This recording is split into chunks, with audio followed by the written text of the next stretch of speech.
আমরা যখনই যাচ্ছি প্রধানের কাছে, প্রধান বলছে এখন হবে না। সেই জন্য আমরা আজ একটা পুতুল মরা হাতে নিয়ে আমরা রাস্তা জাম করেছি। শুনলেন তো অভিযোগ করে এইরকমই বিস্তর অভিযোগ তৃণমূল পরিচালিত গ্রাম পঞ্চায়েতের বিরুদ্ধে।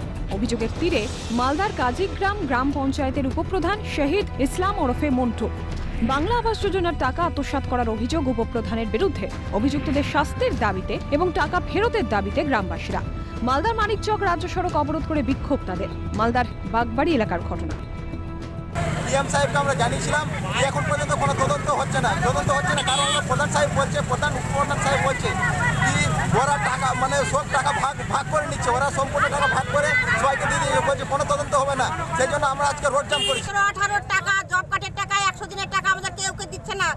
ওই পঞ্চায়েতরা 100 দিনের টাকা দিব বলে 15,000 করে টাকা খেয়েছে, অথচ আমাদের টাকা দিচ্ছে না। ওই জন্য আমরা অবরোধ করেছি। আমাদের ঘরের টাকা ঢুকেছে 120 টাকা করে আমরা পেয়েছি, তার মধ্যে মেম্বার 15,000 করে খেয়েছে, অথচ আমাদের টাকাটা দিব বলে আর দেয়নি।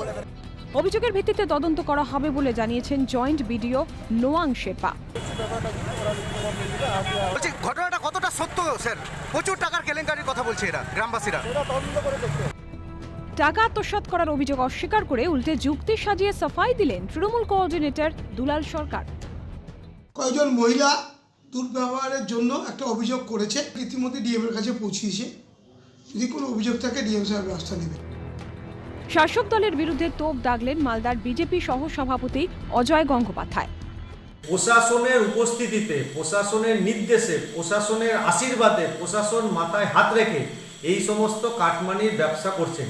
এই দুই নন্টে ফন্টে বিকাল 4টা-5টা অবধি সমাজের সমস্ত লোকের টাকা আত্মসাৎ করে শহরে কোট প্যান্ট জ্যাকেট পরে আসছেন, চায়ের ঠেকে বড় বড় কথা বলছেন। তাদের পেট চিরে ইঞ্চিতে ইঞ্চিতে টাকা বের করবে, এটা ভারতীয় জনতা পার্টি দেখাবে আর কয়েকটা মাস পরে। দুর্নীতি যেন কিছুতেই পিছু ছাড়ছে না শাসক দলের। আমফান থেকে রেশন একাধিক দুর্নীতিতে জড়িত তৃণমূল, এমনই অভিযোগ রাজনৈতিক মহলের। এই আবহে দলের বহু নেতা বেসুরো, ভাঙনে বিপর্যস্ত দল। সামনেই তো নির্বাচন, লড়াইয়ে টিকে থাকতে পারবে তো শাসক দল? প্রশ্ন রাজনীতির কারবারিদের। মালদা থেকে সোমক লাহিড়ীর রিপোর্ট, ক্যালকাটা টেলিভিশন নেটওয়ার্ক।